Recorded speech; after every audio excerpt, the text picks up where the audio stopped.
Rasulullah SAW pernah bersabda, gak boleh kita iri ataupun cemburu kecuali kepada dua orang ini. Salah satu di antara dua orang ini adalah orang yang Allah berikan harta yang berlebih, kemudian dia menghabiskan harta itu di jalan Allah SWT.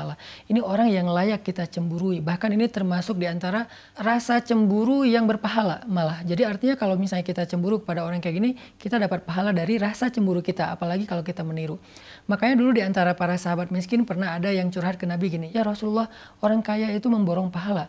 Kata Nabi, kaifa dzalik? Gimana maksudnya? Kalau kami sholat, mereka sholat. Kalau kami puasa, mereka puasa. Kalau kami zikir, mereka zikir. Kalau kami baca Quran, mereka baca Quran. Tapi kalau mereka sedekah, kami nggak bisa sedekah. Sehingga mereka memborong pahala. Nabi tersenyum, artinya memang Nabi senang dengan kecemburuan ini. Artinya di antara kita tuh memang harus punya sifat cemburu kepada kebaikan. Bukan kepada kekayaannya, tetapi kepada sedekahnya. Untuk itu, saya pengen terus mengajak teman-teman sekalian, jamaah sekalian, yuk kita jadikan sedekah sebagai hobi kita, sebagai amal istiqomah kita sampai akhir hayat kita.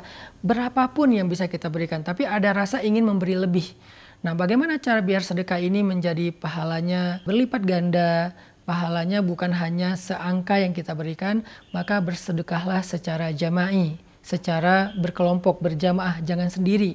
Kalau kita sedekah sendiri, misalnya kita punya uang, kita kasih kepada seseorang, lalu dia pakai makan, maka pahala kita sebesar yang kita berikan. Tapi kalau kita sedekah berjamaah dalam sebuah proyek, sehingga manfaatnya bisa lebih, maka pahala kita bukan seberapa yang kita berikan, tapi pahala kita seberapa besar manfaat dari total sedekah tersebut, karena dia diakumulasi.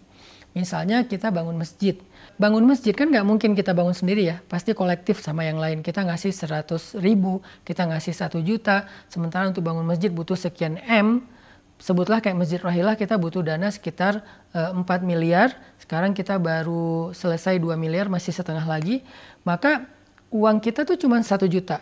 Tapi kebutuhan dananya tuh 4 miliar. Ketika dikolektifkan mencapai angka 4 miliar, insya Allah 4 miliar itu akan menjadi sebuah masjid yang layak, masjid yang luas, masjid yang menampung 1.000 jamaah setiap hari, yang di dalamnya dipakai amal soleh mulai dari sholat, ibadah, Quran, ta'lim, ilmu, dakwah, dan banyak lagi kebaikan yang lain. Kita tuh dapat pahala kolektif, teman-teman. Itulah bedanya beramal sendiri dengan beramal berjamaah. Sama kayak sholat sendiri dengan sholat jamaah. Sholat sendiri dapat 1 pahala, sholat jamaah dapat 27 pahala. Begitu juga sedekah. Kalau kita sedekah sendiri, uang kita kasih kepada orang yang membutuhkan, baik.